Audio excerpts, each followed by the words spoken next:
হামে আক্রান্ত হয়ে ৬০০-র বেশি শিশুর মৃত্যুর ঘটনায় এবার সাবেক প্রধান উপদেষ্টা অধ্যাপক মোহাম্মদ ইউনূস সহ ৪ জনের বিরুদ্ধে ফৌজদারি মামলা করার আবেদন করা হয়েছে। রোববার ঢাকার অতিরিক্ত চিফ মেট্রোপলিটন ম্যাজিস্ট্রেট জসিতা ইসলামের আদালতে আবেদনটি করেন সিরাজুল ইসলাম। তার অভিযোগে হামে আক্রান্ত হয়ে মারা যাওয়া ৯ মাস বয়সী কন্যা সাউদা মুস্কানের মৃত্যুর পেছনে কর্তৃপক্ষের অবহেলা ছিল।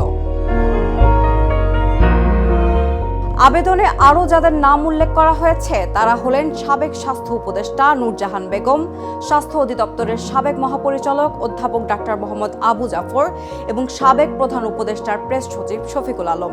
বাদীপক্ষের আইনজীবী তাসলিমা জাহান পপি জানান, আদালত অভিযোগকারীর জবানবন্দি গ্রহণ করেছে, তবে তাৎক্ষণিক কোনো আদেশ না দিয়ে আবেদনটি পরবর্তী সিদ্ধান্তের জন্য অপেক্ষমান রেখেছেন।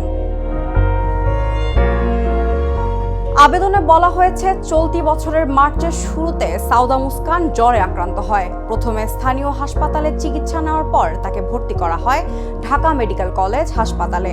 অবস্থার অবনতি হলে ২২ মার্চ তাকে মহাখালীর সংক্রামক ব্যাধি হাসপাতালে স্থানান্তর করা হয়।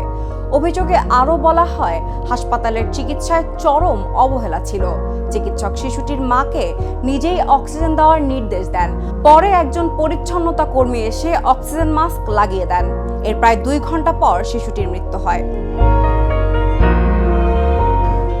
শুধু চিকিৎসা নয়, পর্যাপ্ত হামের টিকা সংগ্রহে ব্যর্থতা এবং সময়মতো প্রতিরোধমূলক ব্যবস্থা না নেওয়ার কারণে দেশ জুড়ে শত শত শিশুর মৃত্যু হয়েছে বলেও অভিযোগ করেছেন আবেদনকারী।